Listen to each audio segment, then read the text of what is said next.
आपके। नमस्कार, 20 मिनट में 20 खबर में आप सभी का बहुत स्वागत है। मैं हूं आपके साथ माजिद अंसारी। हम अगले 20 मिनट में आपको देश दुनिया की 20 ऐसी खबरें बताने वाले हैं जो इस वक्त न केवल सुर्खियों में है बल्कि दिलचस्प और अहम भी है। तो शुरू करते हैं 20 मिनट में 20 खबरों का सिलसिला। सबसे पहले देखते हैं राजस्थान की कौन कौन सी खबर इस वक्त अहम है। जोधपुर के कुम्हारिया कुआं इलाके से 15 मार्च को लापता हुए 7 साल के मासूम की हत्या हुई थी। पुलिस ने उसका शव बरामद करने के साथ साथ हत्या के आरोपी किशन लाल सोनी को भी गिरफ्तार कर लिया है। पुलिस का कहना है कि किशन सोनी ने 15 तारीख को ही बच्चे की रस्सी से गला दबाकर हत्या कर दी थी और फिर उसके शव को एक बोरी में बंद कर आईजी के बंगले के पास वाले पोलो ग्राउंड के नजदीक फेंकाया था। पुलिस का ये भी कहना है कि किशन सोनी ने ही 10 लाख की फिरौती के लिए बच्चे का अपहरण किया था। आटे का कट्टा जिसमें डेड बॉडी मिला था वो एक अहम साक्ष्य के रूप में उभर कर आया और जिस फैक्ट्री में वो आटे का कट्टा बनता है वो आटा बनता है उस फैक्ट्री से लिस्ट लिया गया।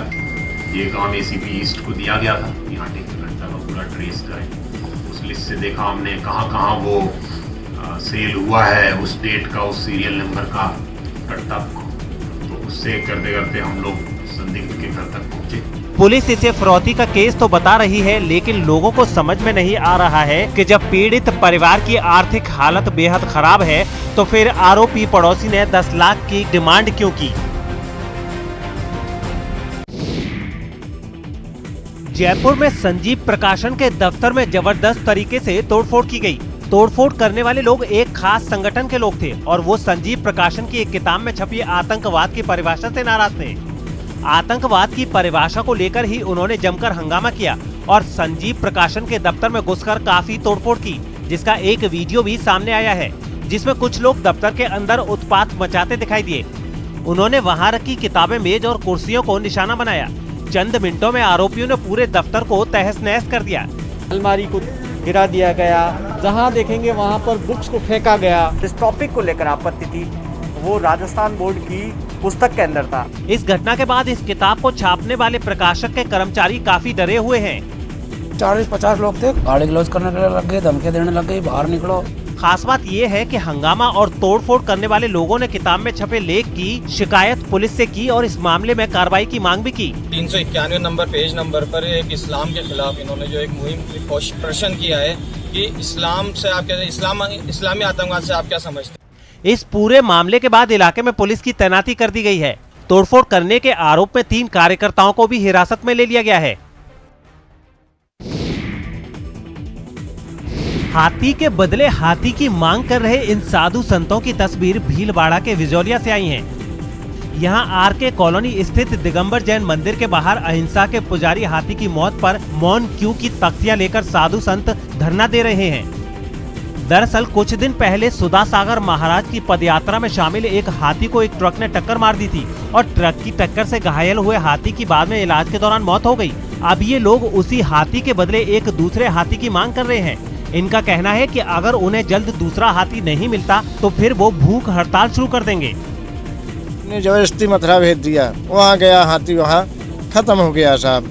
तो हम हाथी के बदले हाथी चाहते। जलूस में हाथी था और हाथी के आगे बहुत सारी जनता थी। अगर हाथी को ट्रक नहीं लगता तो हाथी के सामने बहुत सारी जनता मारी जाती। पर ये लोग तो कहते हैं कि तो उसको तो मरना ही था तो मर गया। टेस्ट का ट्रक था, उनका गजरत सजा रखा था उसमें, तो वो इतनी जोर से हाथी को टक्कर मारी कि उसके अंदर के सब मतलब फट गए।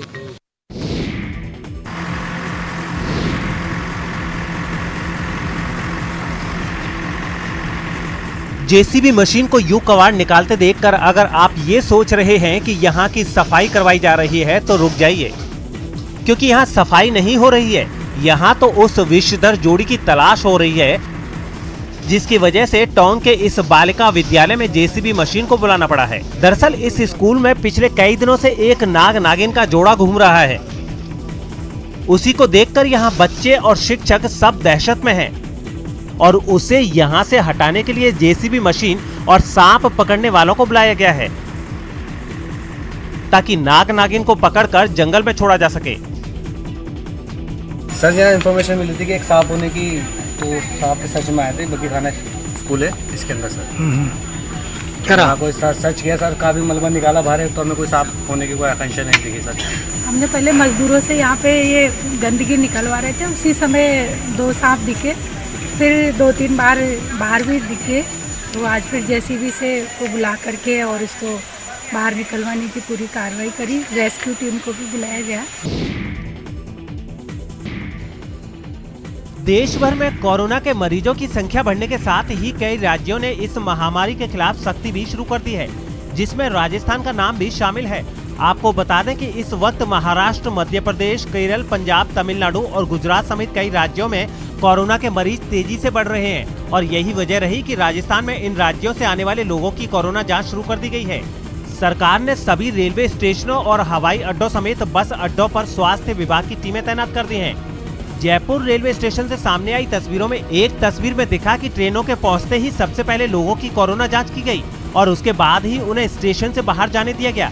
जांच के साथ ही उन लोगों का ब्यौरा भी लिया गया ताकि अगर किसी की जांच रिपोर्ट पॉजिटिव आई तो तुरंत ही उसे बाकी लोगों से अलग करते हुए उसका इलाज शुरू कर दिया जाए। देश के सबसे ज्यादा प्रभावित 6 राज्यों से आने वाले यात्रियों की राजस्थान के अंदर स्क्रीनिंग करने के बाद में एंट्री दी जा रही। स्वच्छता सर्वेक्षण में बेहतर रैंक हासिल करने के लिए जयपुर ग्रेटर नगर निगम के आयुक्त यज्ञमित्र सिंह देव औचक निरीक्षण में लगे हैं। इसी कड़ी में वो अचानक अपने घर से निकले और अंबेडकर सर्किल पहुंच गए। उनके यूं औचक निरीक्षण की खबर जब अधिकारियों को लगी तो वो भी अंबेडकर सर्किल पहुंचे। निरीक्षण के दौरान आयुक्त यज्ञमित्र को कई जगह पर कूड़े का ढेर भी मिला, जिसके लिए उन्होंने न केवल अधिकारियों को फटकार लगाई बल्कि उन्हें जरूरी दिशा निर्देश भी दिए। नगर निगम के आयुक्त ने वैसे लोगों और संस्थानों का चालान काटने का भी निर्देश दिया जो सड़क पर गंदगी फैलाते हैं और अपने कैंपस की साफ सफाई नहीं रखते। प्रयास ये है कि जयपुर को पिछली बार जो रैंकिंग मिली उससे बेहतर रैंकिंग मिले। आमजन को जो सफाई की सुविधा मिलनी चाहिए वो पर्याप्त रूप से मिले, सफाई प्रॉपर हो। सारी टीम के साथ लगातार कोशिश ये है पार्षदों को, सारी टीम को साथ लेकर स्वच्छता सर्वेक्षण में जयपुर की रैंकिंग को ऊपर लाया जाए। राजस्थान सरकार ने प्रदेश में कोरोना के बढ़ते संक्रमण को देखते हुए प्राइमरी स्टूडेंट्स को राहत दी है और कहा है कि कक्षा 1 से 5वीं क्लास तक के करीब 40 लाख बच्चों को एग्जाम नहीं देना होगा। उन्हें बिना एग्जाम के ही अगली क्लास में प्रमोट कर दिया जाएगा। सरकार ने ये भी कहा कि कक्षा 6 और 7वीं की परीक्षाएं 15 अप्रैल से होंगी और इसके लिए जरूरी आदेश भी जारी कर दिए गए हैं। सरकारी आदेशों के मुताबिक कोविड-19 को देखते हुए कक्षा 1 से 5वीं तक के बच्चों को स्माइल 1, स्माइल 2 और आओ घर से सीखे कार्यक्रम के तहत किए गए आकलन के आधार पर अगली क्लास में प्रमोट किया जाएगा। इसके अलावा कक्षा 6 और 7वीं की परीक्षा 15 से 22 अप्रैल तक स्कूल स्तर पर आयोजित की जाएंगी। इसके अलावा कक्षा 9 से 11वीं तक की परीक्षा 6 से 22 अप्रैल तक जिला स्तर पर आयोजित की जाएगी। इन सभी परीक्षाओं का परिणाम 30 अप्रैल को जारी किया जाएगा। आगामी सत्र की पढ़ाई 1 मई से शुरू की जाएगी। 8वीं की बोर्ड परीक्षा के लिए बीकानेर निदेशालय की ओर से अलग से गाइडलाइंस जारी की जाएंगी।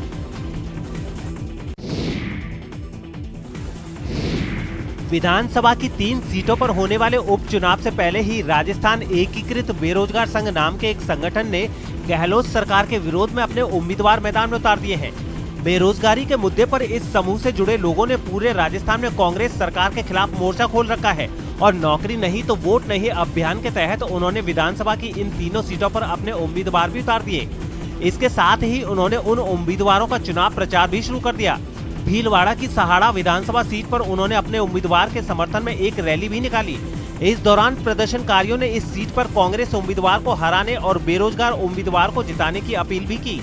इस रैली में शामिल लोगों के हाथों में कई पोस्टर और बैनर भी दिखाई दिए। इसके साथ ही वहां जमकर ढोल बजाए गए और गहलोत सरकार के खिलाफ खूब नारे भी लगाए गए।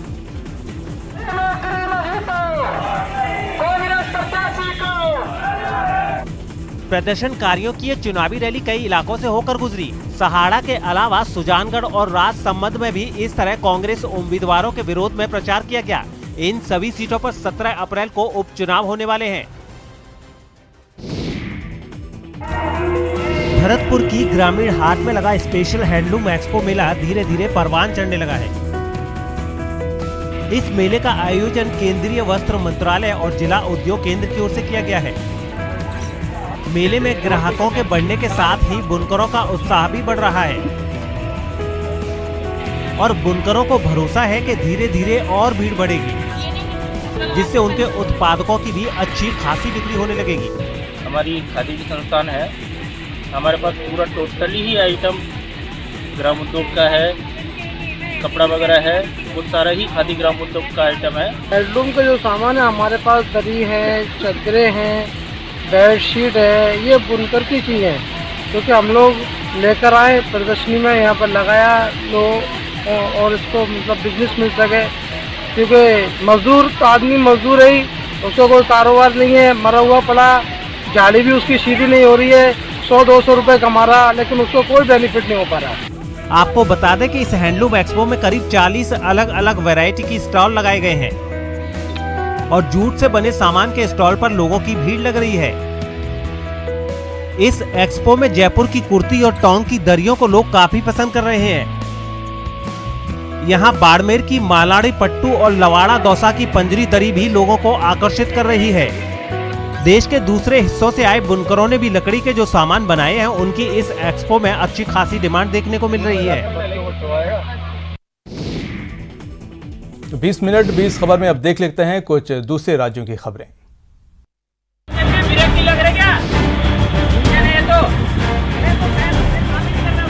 वही है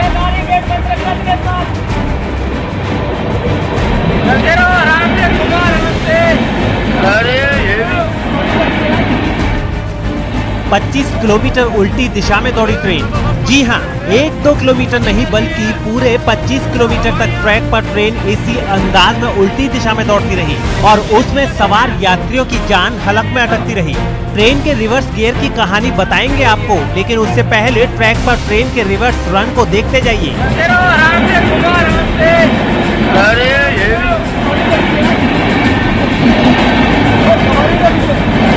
तो सब पैसेंजर भी है, सवारियां। ट्रेन ऐसे ही कई किलोमीटर तक ट्रैक पर उल्टी दिशा में दौड़ती रही। जिसने भी ट्रेन को रिवर्स रन करते देखा वो हैरान परेशान होकर इस पूरे वाकये का वीडियो बनाता रहा। ब्रेक लग रहा क्या? इंजन है तो अब सुनिए आखिर हुआ क्या जो ट्रेन ऐसे उल्टी दिशा में दौड़ती रही। ये पूरा मामला उत्तराखंड का है। पूर्णागिरि जन शताब्दी एक्सप्रेस नई दिल्ली से टनकपुर जा रही थी। ट्रेन में करीब 70 यात्री सवार थे। ट्रेन के सामने अचानक एक गाय आ गई। ब्रेक लगाने के बाद ट्रेन उल्टी चल पड़ी, जिसके बाद वायरलेस से स्टेशन स्टाफ को सूचित किया गया और बड़ी मशक्कत के बाद ट्रेन को रोका गया। इसके बाद यात्रियों को चकरपुर में सुरक्षित उतारकर बसों से रवाना किया गया। शुक्र इस बात का है कि कोई बड़ा हादसा नहीं हुआ। हालांकि घटना के बाद ट्रेन के ड्राइवर और गार्ड को सस्पेंड कर दिया गया है। लेकिन उत्तराखंड में एक सप्ताह के भीतर ये दूसरी घटना है जब रेल दुर्घटना होते होते बची है। ऐसे में रेलवे के सेफ्टी सिस्टम पर सवाल उठ रहे हैं। पूर्वी दिल्ली नगर निगम ने बच्चों को खेलने की सुविधा देने के लिए कबाड़ हो चुके एक पुराने ट्रक को पार्क में तब्दील कर दिया है। इस ट्रक में बच्चों के लिए तरह तरह के झूले रखे गए हैं। इस ट्रक के जगह जगह पहुंचने से अब बच्चे कहीं भी पार्क जैसा लुत्फ उठा सकेंगे। ये बाहर जो चीजें निकाल के लगाई गई हैं, ये सब किसी के अंदर पैक हो जाती हैं। पूर्वी दिल्ली नगर निगम के एक अधिकारी ने इस ट्रक को पार्क का रूप देने के पीछे की वजह भी बताई। 14 ऐसे वार्ड है जहाँ पे कि पार्क नहीं है, वहाँ के बच्चों के लिए हम एक मोबाइल चिल्ड्रन पार्क बनाए हैं। संक्रमण काल में ये पार्क बच्चों के लिए किसी नेमत से कम नहीं है। अगर इस चलते फिरते पार्क में कोरोना गाइडलाइंस का ठीक से ख्याल रखा गया तो फिर ये कहना होगा कि बच्चों के लिए पार्क घर तक चलकर आया है। उत्तराखंड के भीमताल के directorate of cold water fisheries यानी DCFR के तालाबों में मचल रही ये रंग बिरंगी मछलियां कोई विदेशी नहीं है, बल्कि उत्तराखंड की नदियों में मिलने वाली वो मछलियां हैं जिनसे अब आप अपने एक्वेरियम की सुंदरता बढ़ा सकते हैं। वैज्ञानिकों ने उत्तराखंड के नदियों, तालाबों और गदेरों से ऐसी 30 मछलियों को खोजा है जो एक्वेरियम के लिए फिट हैं। ऑर्नामेंटल फिश को चिन्हित किया गया है। उसमें से हमने उत्तराखंड में अभी तक जो स्टडी हुई है उसमें लगभग 30 से 35 प्रजाति हम लोगों ने पाई है। खास बात ये है कि DCFR मछली पालन से जुड़े पुराने और नए किसानों को भी इन रंग बिरंगी मछलियों के संसार से जोड़ रहे हैं, ताकि किसानों की इनकम दोगुनी हो सके। ये एक बहुत अच्छा एक लाइवलीहुड का एक सोर्स बनने जा रहा है। पिछले 2-1 सालों में यहाँ उत्तराखंड को देखेंगे और अभी भी कोविड के दौरान भी जो अप्रवासी भाई लोग यहाँ आए हुए थे, उन्होंने फिशरी के सेक्टर में काफ़ी कुछ अपनी रुचि दिखाई है। कोशिश तो यही करके आई हूँ कि जो यहाँ हमें प्रशिक्षण दिया जाएगा वो आगे हमारे लिए लाभदायक हो। इसमें मैं पूरी कोशिश करूँगी कि जो प्रशिक्षण मैं यहाँ सीख के जा रही हूँ वो हमारे सभी ग्राम पंचायतों में, हमारे क्षेत्र में, जो ब्यास घाटी के क्षेत्र में, सभी को मैं उसकी जानकारी दे सकूँ। घरों के एक्वेरियम की सुंदरता बढ़ाने वाली इन मछलियों का ज्यादातर कारोबार या तो विदेश से होता है या पूर्वोत्तर के राज्यों से, लेकिन अब सरकार की कोशिश प्रदेश में ही इन मछलियों का बड़ा मार्केट तैयार करने की है। उत्तर प्रदेश में लखनऊ के चारबाग और वाराणसी के कैंट रेलवे स्टेशन पर आतंक मचाने वाले बंदरों को भगाने के लिए रेलवे प्रशासन ने अनोखा तरीका निकाला है। इन स्टेशनों के लिए लंगूर पालने वाले कुछ लोगों को 6 महीने के कॉन्ट्रैक्ट पर रख लिया गया है, जो लंगूर की आवाज निकालकर वहां मौजूद बंदरों को भगाने का काम करते हैं। इसकी एक तस्वीर राजधानी लखनऊ के चारबाग रेलवे स्टेशन से भी सामने आई। वहां लंगूर पालने वाले 3 लोग स्टेशन पर बंदर भगाते दिखे। स्टेशन के अलग अलग हिस्सों में घूम घूम कर उन्होंने बंदरों को भगाने की कोशिश की। कभी प्लेटफॉर्म, कभी पुल पर, तो कभी स्टेशन की सीढ़ियों पर वो लोग लंगूर की आवाज निकालकर बंदरों को डराते दिखे। स्टेशन पर बंदरों को भगाने में जुटे इन लोगों ने बताया कि वो उनकी आवाज सुनकर क्यों भाग जाते हैं। आवाज देते हैं तो समझ लो तुम भागो, नहीं तो ऊपर से लंगूर आ रहा हमारा तुम्हें उठा के नीचे फेंक देगा। चारबाग रेलवे स्टेशन से यात्रा करने वाले लोगों ने भी रेलवे के इस कदम को सराहा है। काफी सराहनीय है, ये बहुत ही अच्छा कदम है। इस तरह वाराणसी के कैंट रेलवे स्टेशन पर भी बंदरों को भगाने के लिए लंगूर की आवाज निकालने वाले कुछ लोगों को रखा गया है। यूपी के मेरठ में इस बार होली का त्योहार मोदीमय होने वाला है, क्योंकि इस बार बाजार में पिचकारी हो या मुखौटे, रंग हो या कलर, बैलून्स, सब पर पीएम मोदी की छाप नजर आ रही है। दुकानदारों का कहना है कि पीएम मोदी देश ही नहीं दुनिया के लिए मिसाल है। लिहाजा लोगों की पसंद को देखते हुए इस बार की होली में उनके नाम और चेहरे वाले पिचकारी मार्केट में उतारे गए हैं। पीएम वाले पिचकारी और मुखौटे देख आम लोग भी बेहद खुश हैं और उनका कहना है कि अब की बार तो यही पिचकारी लेकर घर जाएंगे।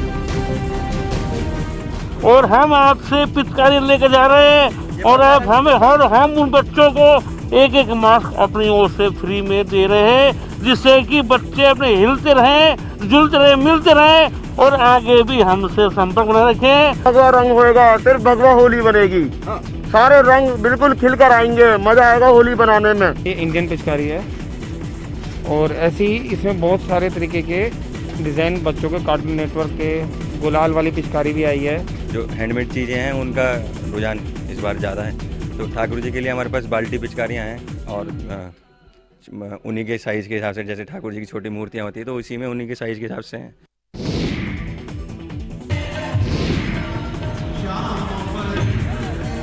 कान्हा की नगरी मथुरा में बुधवार को फूलों की होली खेली गई। गोकुल के गुरु शरणानंद जी के रमण रेती आश्रम में खेली गई इस पारंपरिक होली में प्राकृतिक गुलाब, गेंदा, टेसू के कई क्विंटल फूलों का इस्तेमाल किया गया।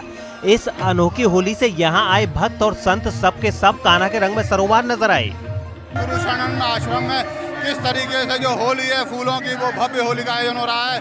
भगवान, भक्त और संतों के बीच में खेले जाने वाली इस होली का आनंद दूर दराज से श्रद्धालु हैं वो लेने आए हुए हैं और आप देख सकते हैं कि श्रद्धालुओं के ऊपर पुष्प वर्षा हो रही है। खास बात यह है कि फूलों की होली के बीच श्रद्धालुओं पर लड्डुओं की भी बरसात हुई और इन लड्डुओं को लपकने के लिए भक्त लालायित भी नजर आए। यहाँ होली तो पारंपरिक अंदाज में खेली गई, लेकिन कोरोना संक्रमण की वजह से वो नजारा देखने को नहीं मिला जो 2 साल पहले तक नजर आता था।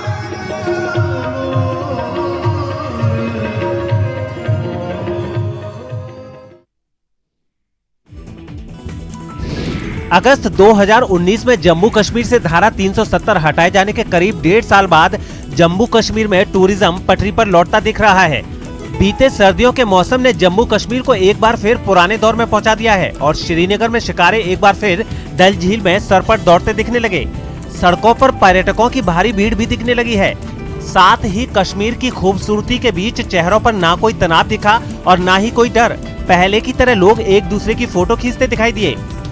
मैं 2 दिन के लिए आया था, लेकिन ये जगह इतनी अच्छी लगी कि आज मुझे 7 दिन हो गए हैं यहाँ कश्मीर में। टूरिस्ट तो बहुत सेफ है। दूसरा, यहाँ की लोकल पब्लिक और ये बहुत कोऑपरेटिव। पर्यटन जम्मू कश्मीर के एक बड़ी आबादी के लिए पेट भरने का जरिया है। चाहे शिकारा चलाने वाले लोग हों या फिर बोट हाउस चलाने वाले, सभी के चेहरे हजारों पर्यटकों के आने से खिल उठे।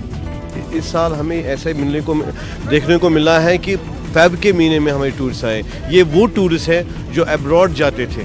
कोरोना संकट की वजह से लोग छुट्टियां मनाने विदेशों में नहीं जा पाए। दुनिया भर में अंतर्राष्ट्रीय पर्यटन का उद्योग ठंडा पड़ने लगा, लेकिन कश्मीर को अमन वापसी के रास्ते पर ले जाने के लिए ये हालात मुफीद साबित हुए। एक अच्छे विंटर टूरिज्म सीजन के बाद अब कश्मीर में बहार है और पहले से ही यहाँ टूरिस्ट की आमद का सिलसिला शुरू हो चुका है। केवल श्रीनगर ही नहीं बल्कि पूरे जम्मू कश्मीर में पिछले कुछ महीनों में पर्यटकों की जैसे बाढ़ सी आ गई है और लग रहा है अब जन्नत की खूबसूरती फिर लौट आई है। और अब देख लेते हैं अंतर्राष्ट्रीय जगत की कुछ अहम खबरें। म्यांमार में सेना ने बागी जनता से निपटने के लिए सारे हथकंडे अपना लिए, लेकिन वहां के लोग सेना के जुल्म से हार मानने को तैयार नहीं है। तख्ता पलट के खिलाफ करीब 1-1.5 महीने से चल रहे प्रदर्शनों में अब तक 60 से ज्यादा लोग मारे जा चुके हैं, लेकिन लोकतंत्र बहाली की मांग पर वो सेना के सामने डटे हुए हैं। म्यांमार के यंगॉन में जनता कई बार सेना के पैतरों को फेल कर चुकी है और इस बार भी वहां की सेना के तेवर लोगों के सामने ढीले पड़ गए।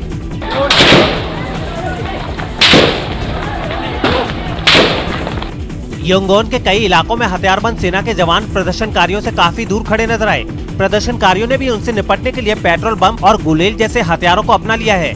इस प्रदर्शन में कुछ लोग हेलमेट पहने भी नजर आए ताकि लाठियां पड़ने की सूरत में खुद को बचाया जा सके। तख्ता पलट के बाद म्यांमार की सेना कई बार वहां खून की होली खेल चुकी है, लेकिन लोगों का जोश हर बार उसके लिए एक नई चुनौती बनकर सामने आ रहा है।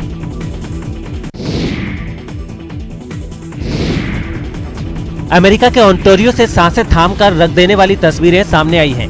यहाँ एक मकान में ऐसा जोरदार धमाका हुआ जिससे न सिर्फ वो तिनकों में तब्दील हो गया, बल्कि दुख की बात ये रही कि इसमें 2 लोगों की मौत भी हो गई। बताया गया है कि उस मकान में चोरी छिपे बड़े पैमाने पर पटाखे रखे थे और उन्हीं की वजह से आग लग गई। धमाके और आग के बाद वहाँ जो खौफनाक मंजर सामने आया वो किसी के भी रोंगटे खड़े कर देने के लिए काफी था। कुछ ही सेकंड में पूरा का पूरा मकान धमाके से उड़ गया।